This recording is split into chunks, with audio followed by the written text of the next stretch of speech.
I don't want your money. I just need milk. The words slipped out of the little girl's mouth like they didn't belong in a world this expensive, this quiet, this polished. Outside a glass-front convenience store in downtown Chicago, under a gray winter sky that pressed down like a heavy thought, 7-year-old Ava Johnson stood holding a faded cloth bag against her chest. Her small fingers were red from the cold, her breath forming soft clouds that vanished before they could become anything real.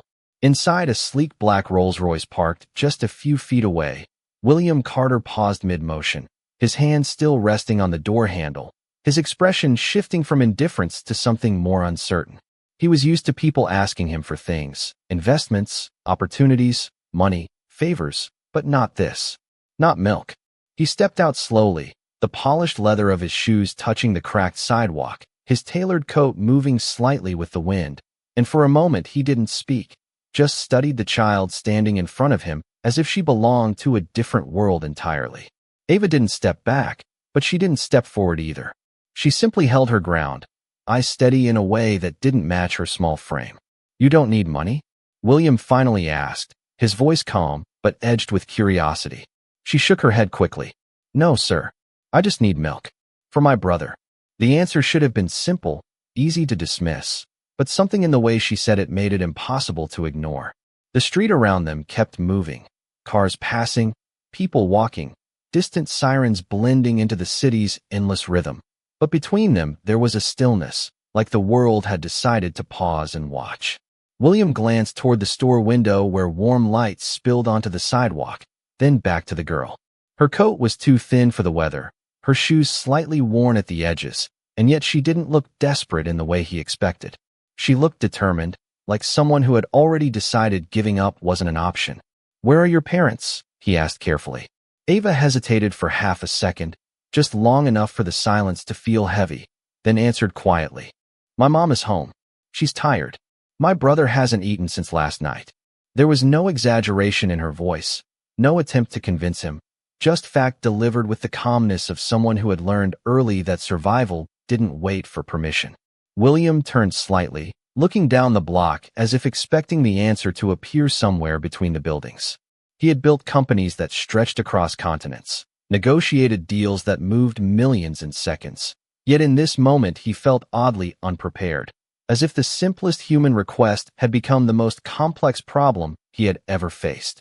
A gust of wind pushed between them, making Ava pull her bag closer. William noticed the way she instinctively shielded it, not from him, but from the cold, as if even the air itself might take something away. For a brief second, he reached into his coat pocket, not thinking, just reacting, but when his fingers brushed the edge of his wallet, Ava immediately took a small step back. I don't want money, she repeated, firmer this time, almost like she needed him to understand it wasn't negotiable. Please, sir. Just milk. Something in her tone shifted the air between them. It wasn't pleading. It was clarity.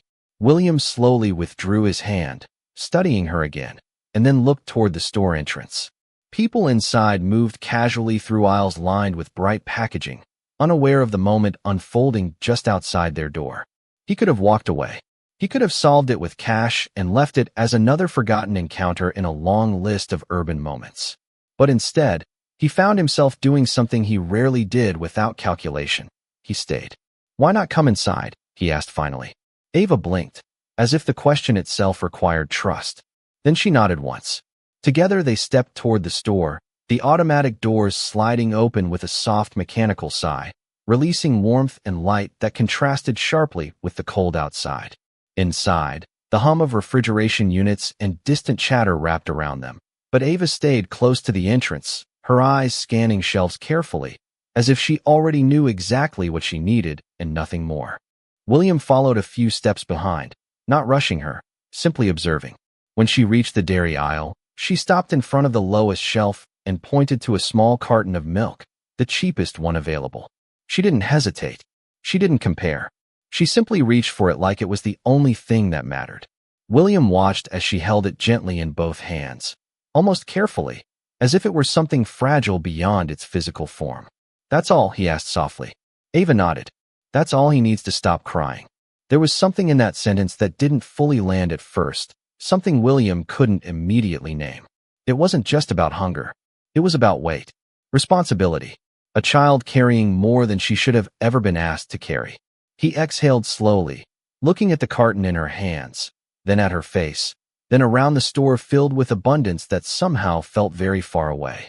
For the first time in a long time, William Carter didn't think about profit or schedules or the next meeting waiting on his phone.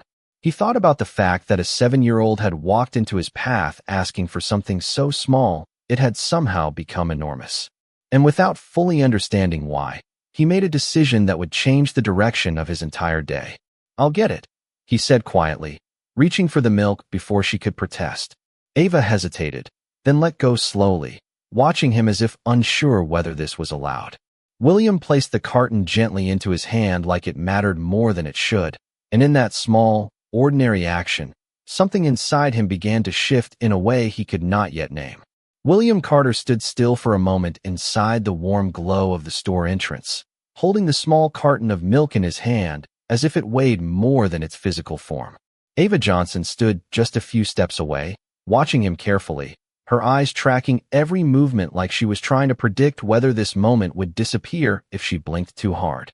Around them, the store continued its quiet rhythm, carts rolling, doors opening and closing, voices blending into a soft background noise that felt far removed from the silence forming between them. The cashier glanced over with mild curiosity but said nothing, recognizing William and quickly returning to pretending not to watch. William finally walked to the counter, placed the milk down, and paid without hesitation, his movements slow and deliberate, as if he was giving himself time to understand why something so simple felt so significant. When the transaction was complete, he picked up the bag, but instead of handing it directly to Ava, he paused and looked at her again. "This is really all you needed?" he asked, his voice quieter now, less like a businessman and more like someone trying to understand a language he had never learned. Ava nodded immediately, her hands clasped together in front of her coat. "Yes, sir. Thank you." There was no excitement in her gratitude, only relief, as if even asking had carried more weight than receiving. William stepped outside first, holding the door open for her, and the cold air rushed in like a reminder of the world waiting beyond the glass. Ava followed quickly, taking the bag from him with both hands, as if it might slip away otherwise. For a moment, she simply stood there on the sidewalk, holding it close to her chest, her breath visible in short, steady clouds. William expected her to leave immediately, to disappear into whatever direction she had come from. But instead she hesitated, glancing down the street, as if confirming something only she could see. "Which way are you going?" he asked casually, though the question carried more weight than it should have. "That way," she said, pointing toward a stretch of older buildings beyond the main road. William nodded slowly, then found himself doing something he did not plan. He started walking. Not quickly, not dramatically, just a few steps behind her at first, maintaining distance as if he was unsure whether he had the right to be there at all. Ava noticed almost immediately and turned her head slightly. "You do not have to follow me, sir," she said politely, her tone careful but not afraid. "I know," William replied, matching her pace without stopping. "I just want to make sure you get where you are going safely." She did not argue, but she also did not fully accept it.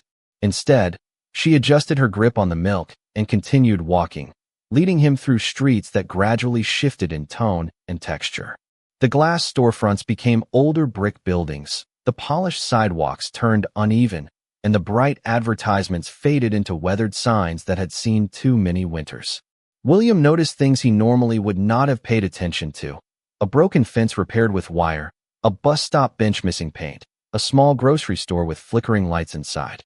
Ava walked confidently through it all, as if she had memorized every step of the route long ago.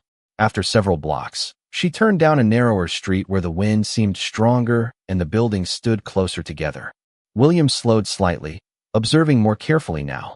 Laundry hung from second-floor windows, and small groups of people moved quietly along the sidewalks, bundled in layers against the cold. No one paid attention to him, though he knew he stood out. Ava finally stopped in front of a building with worn steps and a faded doorframe. She hesitated before entering, then turned back to him. "This is where I live," she said simply, as if stating something obvious. William looked at the building, then at her, then at the milk still clutched carefully in her hands. For a moment, he did not respond. The sound of the city felt distant here, muted by the weight of what he was seeing. Ava shifted slightly, unsure whether she had done something wrong by letting him follow this far. "Thank you for walking with me," she added quietly, as if trying to make the moment easier. William finally nodded, but instead of leaving immediately, he stayed where he was, watching as she stepped toward the entrance. Before she went inside, she paused again, turning just slightly. "My brother will stop crying now," she said, almost to herself. Then she disappeared through the door. William remained on the sidewalk, hands in his coat pockets, staring at the closed entrance. The city around him continued as it always did, indifferent and moving, but something in him had stopped moving entirely. He had followed her expecting to confirm a simple act of need, something easily understood and resolved. But instead he found himself standing in front of a world that did not ask for his permission to exist. Slowly, without fully deciding why, he stepped back from the building and looked up at its windows. Lights flickered behind thin curtains, shadows moving gently inside.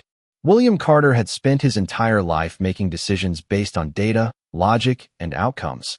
But none of that helped him understand why a single carton of milk now felt like the beginning of something he could not ignore. He turned and began walking back down the street. But his pace was different now, slower, heavier, as if part of him had stayed behind on that worn staircase with a little girl who had asked for nothing more than enough to keep someone else from crying. William Carter walked several blocks in silence, the cold air pressing against his thoughts like something he could not easily shake off. The city around him continued its usual rhythm, horns in the distance, footsteps on pavement, distant conversations spilling out of storefronts, but none of it felt fully present to him anymore. His mind kept returning to the small figure standing in front of the grocery store, the way she had said she only needed milk, as if it were the most important thing in the world and nothing else mattered. He slowed near a crosswalk, staring at the passing traffic, realizing that in all his years of building companies and making decisions that affected thousands of people, he had never once been asked for something so simple with such seriousness. Meanwhile, inside the worn building Ava Johnson had entered, the air was warmer but still thin, the kind of warmth that came from struggling heaters rather than comfort. She stepped inside carefully, closing the door behind her with one hand, while still holding the milk tightly in the other. The hallway was narrow, with dim lighting and peeling paint along the walls, and the sound of a baby crying softly echoed from somewhere deeper inside the apartment. Ava did not hesitate. She walked quickly down the hall and pushed open a door that led into a small living space. Inside, a young child lay, wrapped in a thin blanket on a couch, his face red from crying, his small hands moving weakly in the air.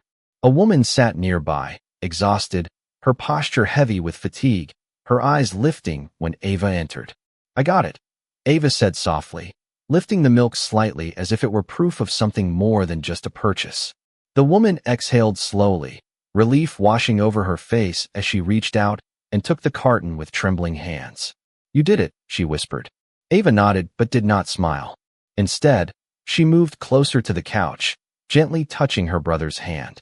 The crying did not stop immediately, but it softened, as if even presence alone had changed something.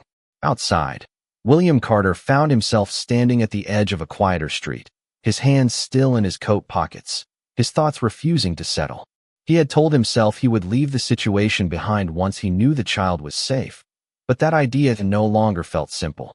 Instead, it followed him like a shadow that refused to fade. He pulled out his phone, unlocking it without fully knowing why, and opened a contact list filled with executives, assistants, and scheduled meetings. His thumb hovered over the screen, but he did not select anything. Instead, he looked up at the sky, gray and low, and exhaled slowly. Something about the way Ava had spoken stayed with him, not as a request, but as a truth she had already accepted long before he arrived. There was no performance in her words, no expectation of reward, only necessity. And that kind of honesty was unfamiliar to him in a way he could not ignore.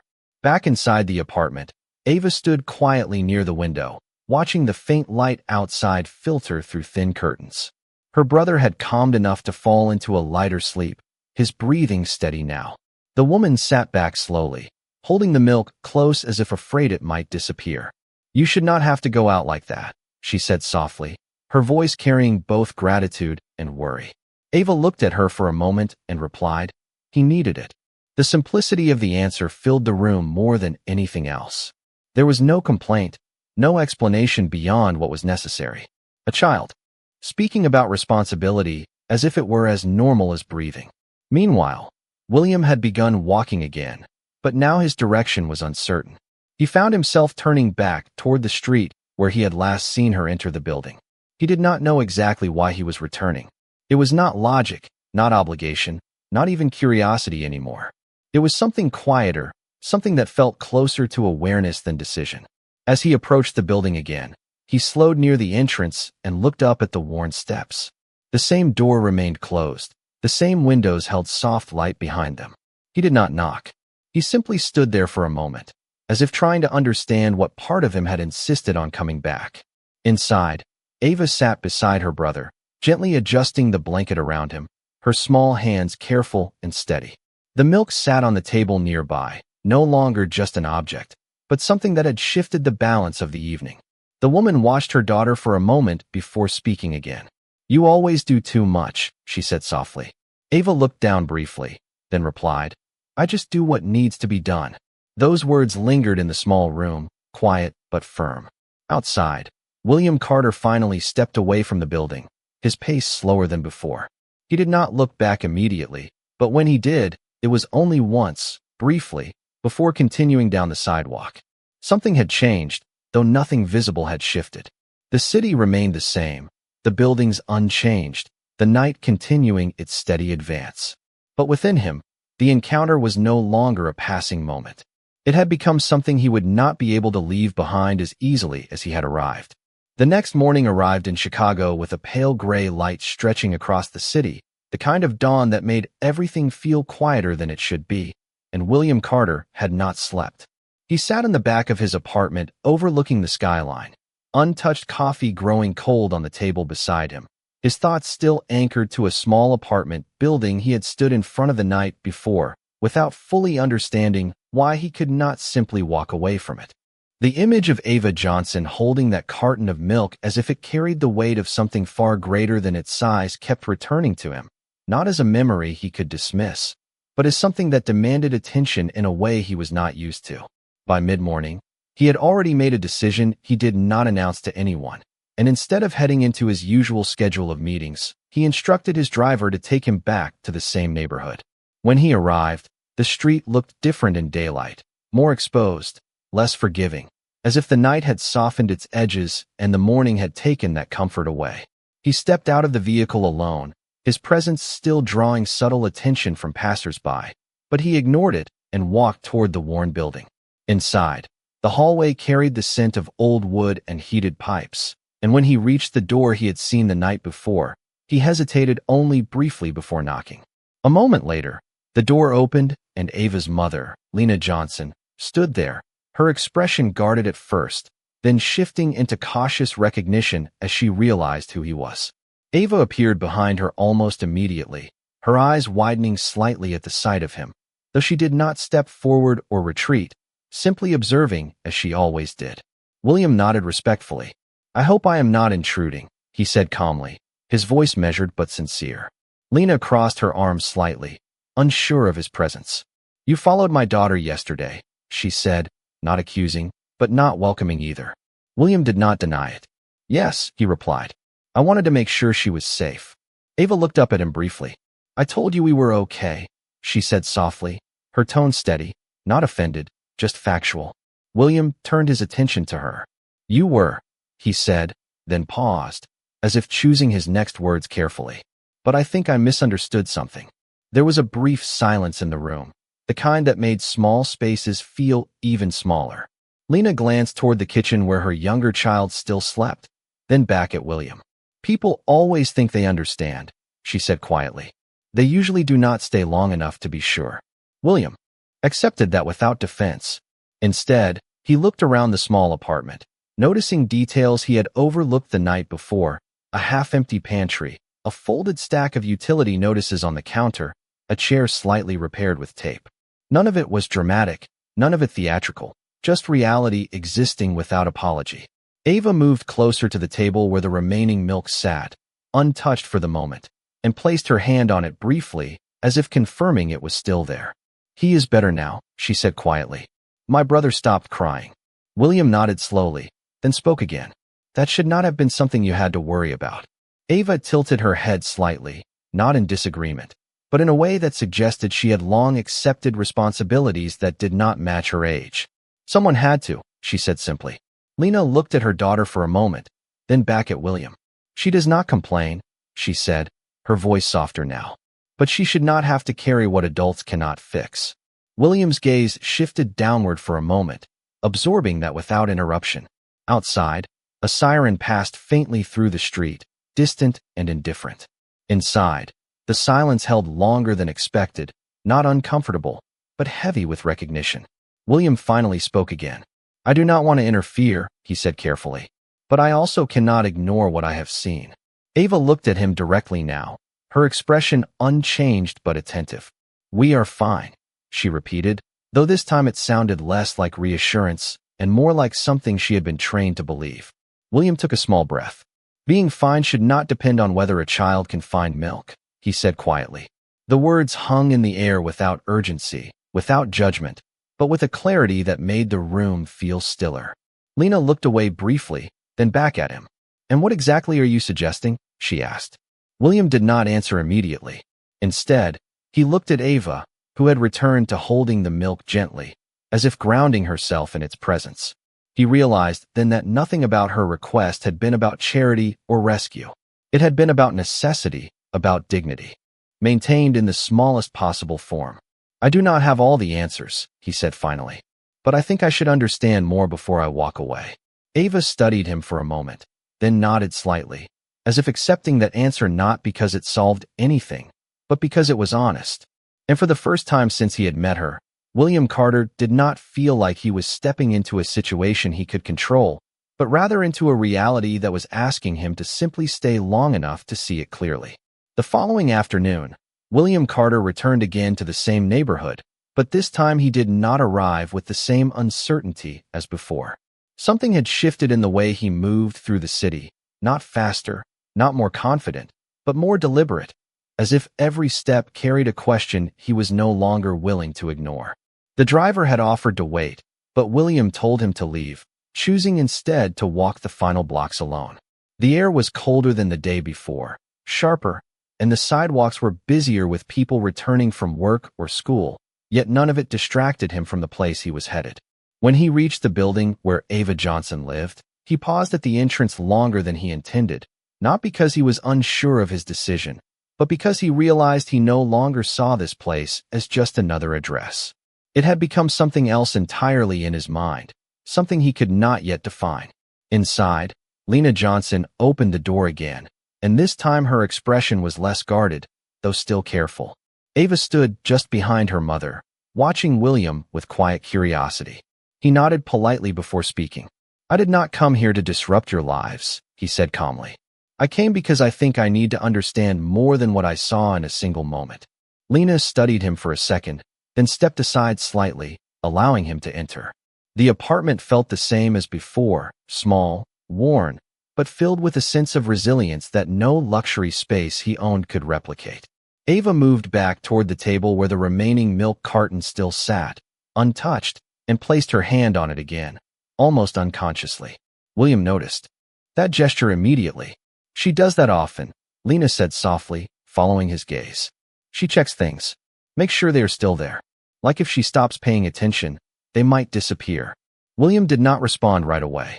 Instead, he looked at Ava, who stood quietly by the table, her posture straight, her expression calm but observant. "Do you go to school?" he asked gently. Ava nodded. "Yes, sir." "And after school?" She hesitated briefly. "I come home. I help my mother." William turned slightly toward Lena. "And what about resources? Support?" Lena let out a slow breath. "We manage," she said, though the word carried more weight than its simplicity suggested. There was a pause in the room, the kind that made every sound outside the walls feel distant. William walked slowly toward the small window, looking out at the street below. It was ordinary, people passing, cars moving, life continuing without interruption, yet what he was seeing inside this apartment no longer matched the simplicity of that exterior world.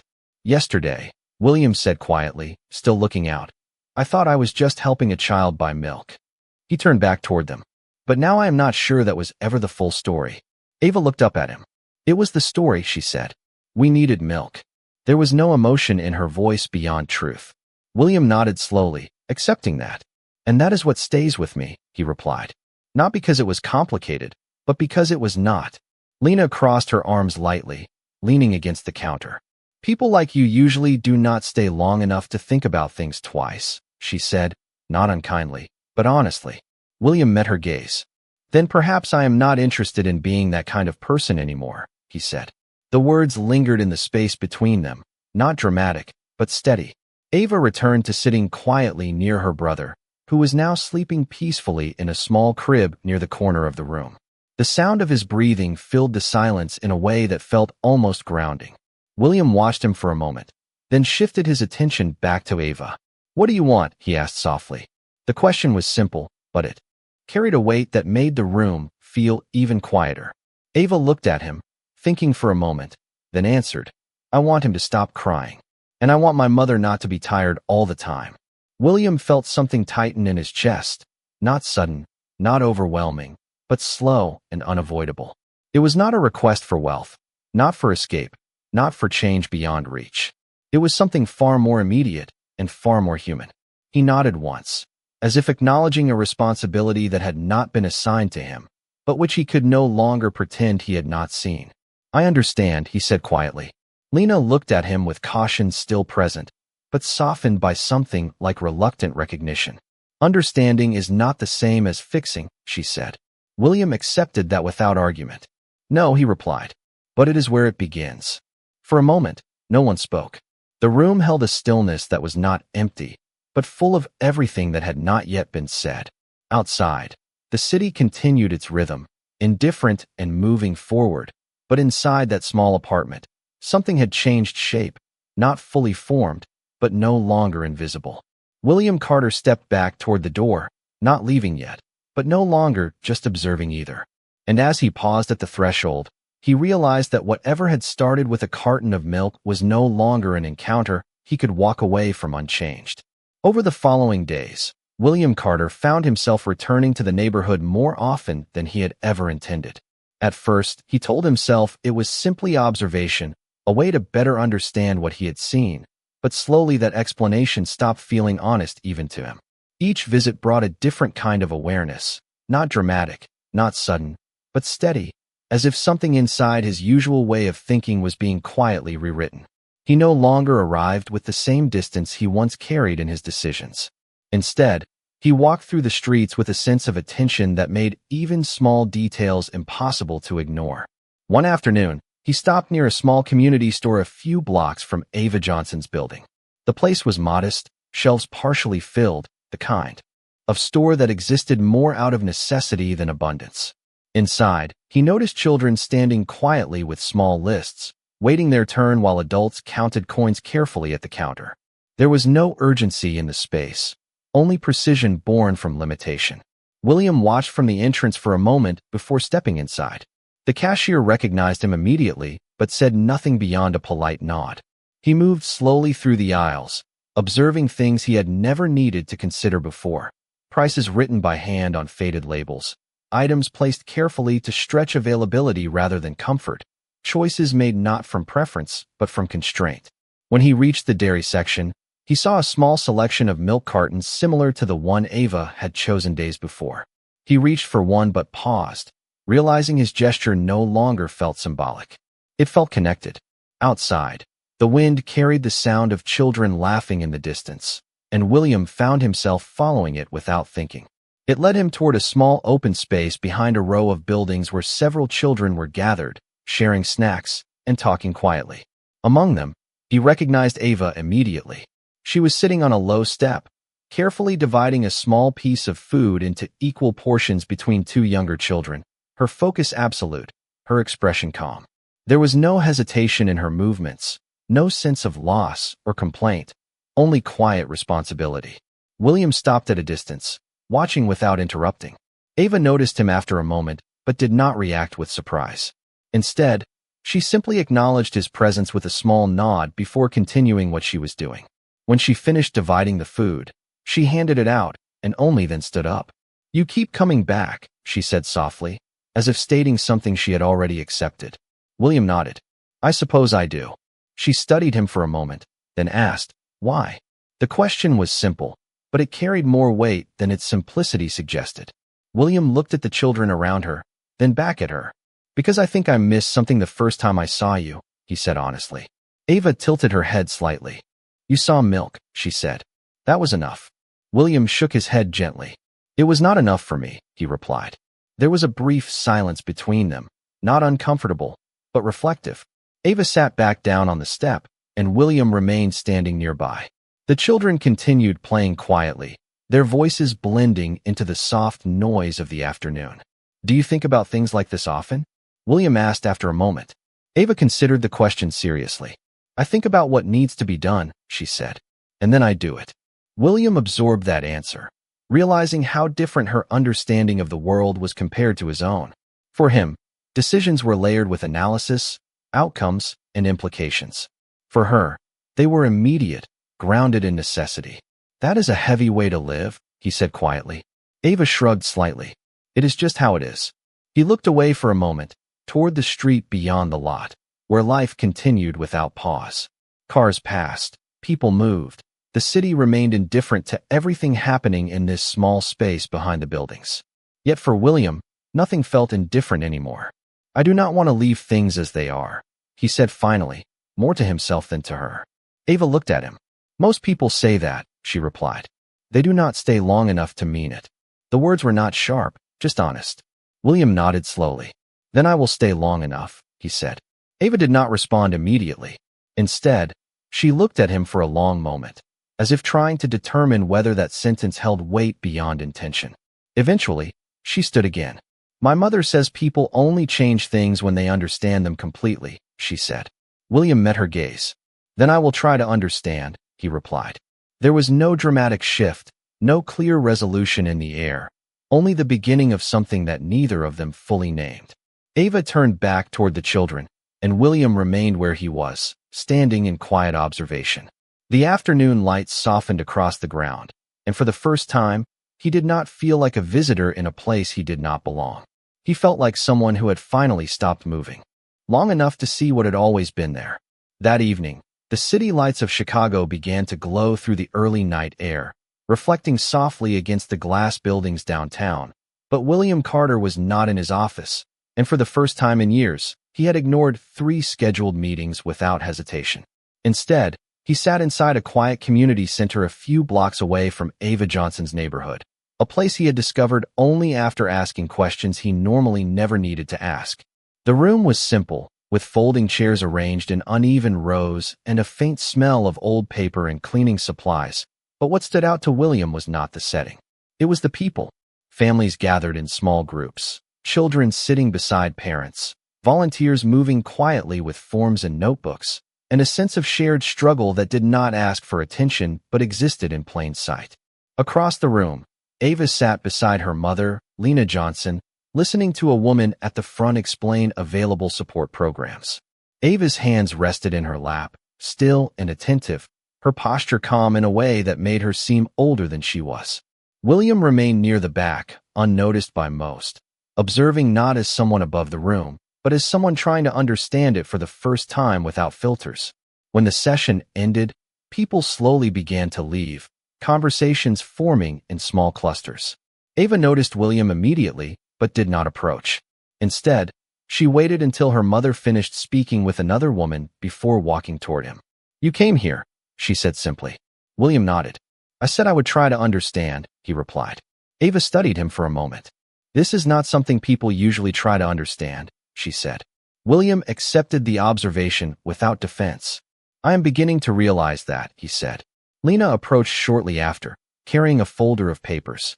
She looked between them, her expression measured but less guarded than before. "They offered some temporary assistance," she said quietly, holding up the documents. "It will help for a while." Ava glanced at the folder but did not reach for it. Instead, she looked at William. This is what people usually do, she asked. William considered the question. They try to help when they can, he said carefully. Ava nodded slowly, as if processing that answer against her own understanding of how life had worked so far. There was a pause before Lena spoke again. You did not have to come here, she said, not unkindly. William turned toward her. I did not have to follow a child asking for milk either, he replied. But I did. The room around them continued to empty, chairs being folded, voices fading into the hallway outside, until only a few people remained. Ava stepped slightly closer to the window, looking out at the darkening street. Things feel different when people look at them closely, she said quietly. William followed her gaze. Yes, he said. They do. Lena tightened her grip on the folder slightly, then spoke with a more direct tone. What are you trying to do exactly, she asked. William did not answer immediately.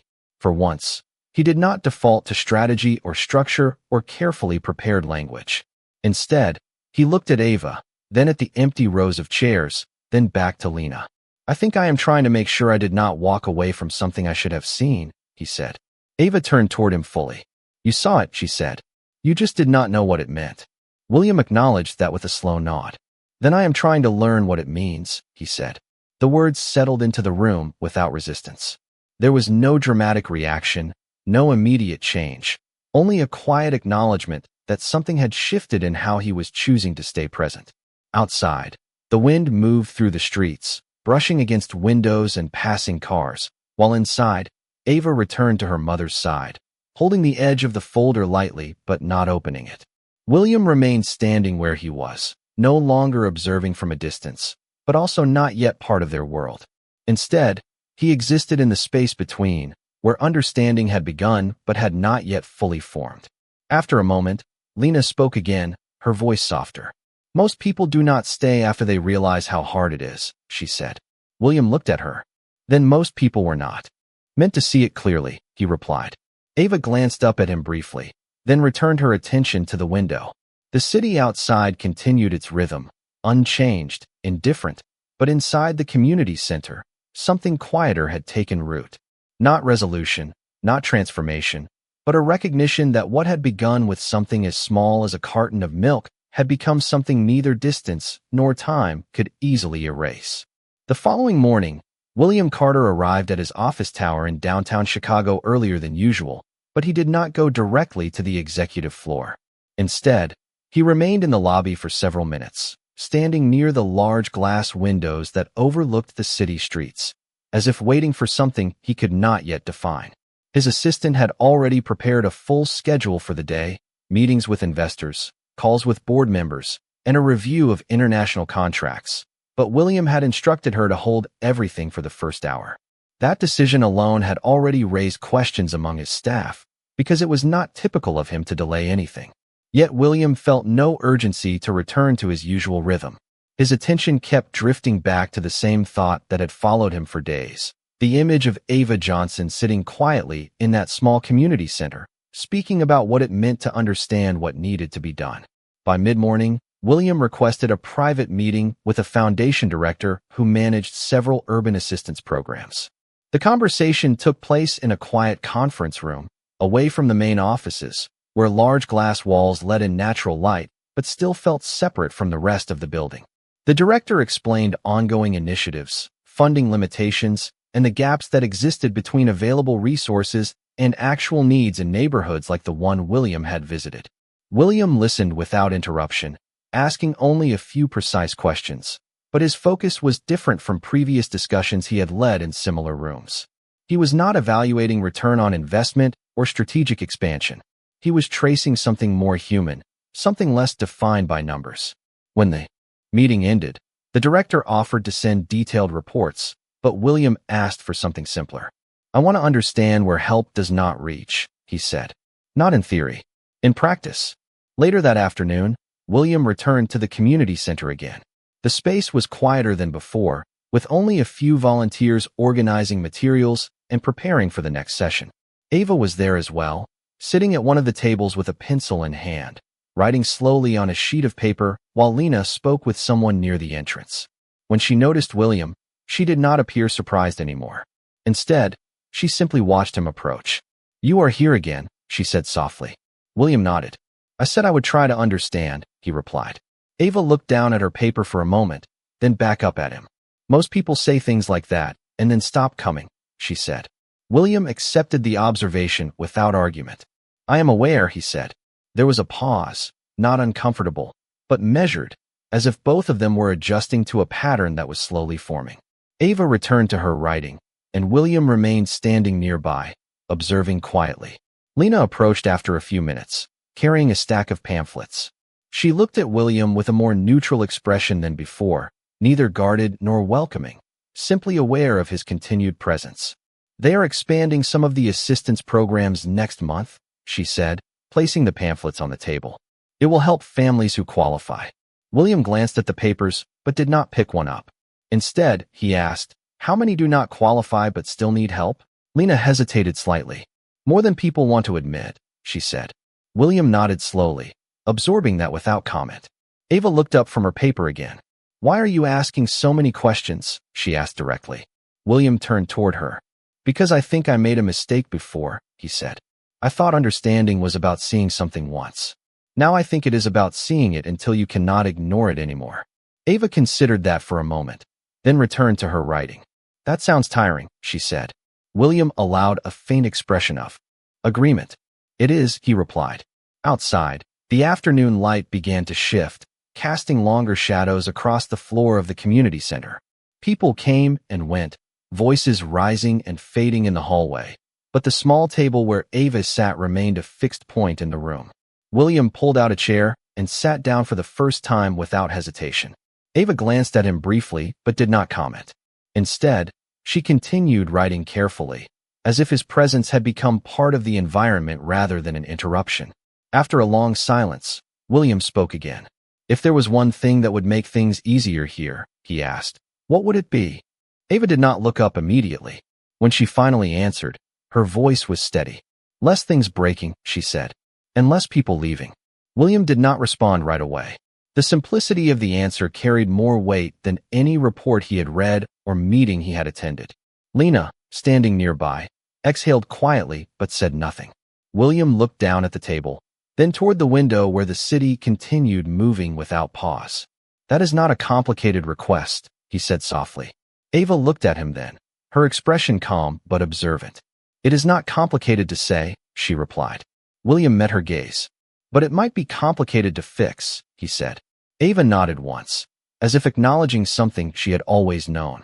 The room remained still for a moment, not empty, but full of an unspoken recognition that whatever had begun with a simple request for milk had expanded into something neither of them could step away from without understanding its weight. The city was still dark when William Carter arrived at his office that morning, but this time he did not enter the building immediately. Instead, he stood outside for several minutes, watching the slow movement of traffic along the avenue, the rhythm of people beginning another day that would look ordinary from the outside, but carried invisible weight within it. Something in him had changed over the past days, not in a sudden transformation, but in a steady accumulation of awareness that refused to leave him alone. When he finally stepped inside, he did not go to the executive floor or the boardroom. He went directly to a private conference space and requested an immediate meeting with his internal foundation team. The request surprised several staff members, not because he had never engaged in philanthropy before, but because he had never done so with urgency that felt personal rather than procedural. When the team gathered, William did not begin with projections or strategic language. Instead, he placed a simple document on the table and said, I want to change how we define access in the neighborhoods we currently overlook. There was a pause in the room, subtle but noticeable, as his team adjusted to a tone they were not accustomed to hearing from him. Not efficiency, he continued. Not expansion metrics. I want to know what is missing at the ground level and why it stays missing. The conversation that followed was slower than his usual meetings, less structured, but far more grounded in reality than anything he had led in years. Later that afternoon, William left the building early and returned once again to the community center. The light outside had shifted into a soft golden tone, casting long shadows across the sidewalks as he walked the final blocks alone. Inside, the atmosphere was familiar now, yet still unfamiliar enough to keep him attentive. Ava Johnson was sitting near the same table as before, but this time she was not writing. She was helping a younger child trace letters on a piece of paper, her focus steady and patient. Lena Johnson stood nearby speaking with a volunteer, but when she noticed William, she simply gave a slight nod rather than surprise. Ava looked up when he approached. "You came back again," she said, not as a question, but as a fact she was beginning to expect. William nodded. "Yes." She studied him briefly. "Most people stop coming after they think they understand something," she said. William pulled out a chair and sat across from her. "I think I am beginning to understand that I did not understand anything yet," he replied. Ava accepted that without reaction, returning her attention briefly to the child she was helping before speaking again. "Understanding takes a long time," she said. William looked at her. "How long did it take you?" he asked. Ava paused, considering the question with unusual seriousness for her age. "I did not have a choice about how long it took," she said quietly. The simplicity of her answer settled into the space between them. There was no complaint in her voice, only observation, as if time itself had never been something she could negotiate with. Lena approached and placed a small stack of updated community notices on the table. "They are adjusting support schedules next month," she said. "It might help some families stabilize for a while." William glanced at the papers, but did not pick them up. Instead, he looked toward Ava. "And the ones who do not fit into those adjustments?" he asked. Lena exhaled lightly. "They continue managing the best they can," she said. Ava looked at William. "That is most people," she added simply. William nodded slowly, as if confirming something that had been forming in his mind over several days. "Then the system is only reaching part of what exists," he said. No one responded immediately. The room around them continued to move with quiet activity, chairs being arranged, voices in the hallway, footsteps passing by, but at their table there was a stillness that felt intentional. After a moment, William spoke again. "I want to build something that does not leave the rest behind," he said. Lena looked at him with cautious attention. "People say that often," she replied. "They usually discover it is more complicated than it sounds." William did not disagree.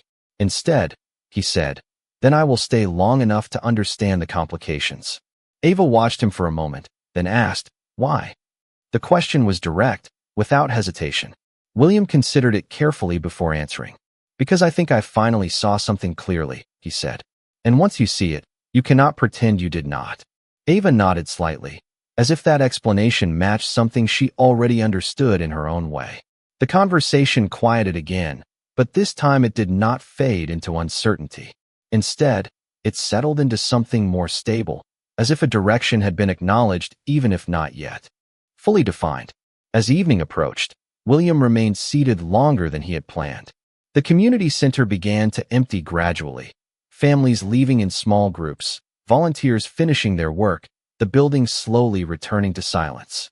Ava stayed near the table, finishing the child's worksheet before placing it neatly aside. When she finally stood, she looked at William again. "You are still here," she said. William nodded. "Yes." She hesitated, then said, "That is different from before." William allowed a faint expression of agreement. "It feels different," he replied. Ava did not smile, but her expression softened slightly. "Then maybe you are starting to understand," she said. William looked around the room one final time before standing. "Maybe I am starting to see what I was missing," he said. As he stepped toward the exit, Lena watched him carefully, not with trust yet, but with a recognition that something was no longer the same as when he had first arrived. Outside, the city lights were beginning to rise again, reflecting across the glass and steel of downtown Chicago, but William did not look toward them immediately. Instead, he paused at the threshold, as if acknowledging that whatever direction his life had taken before this moment was no longer moving without interruption. And for the first time, the thought that stayed with him was not about what he had achieved, but about what he had finally begun to see.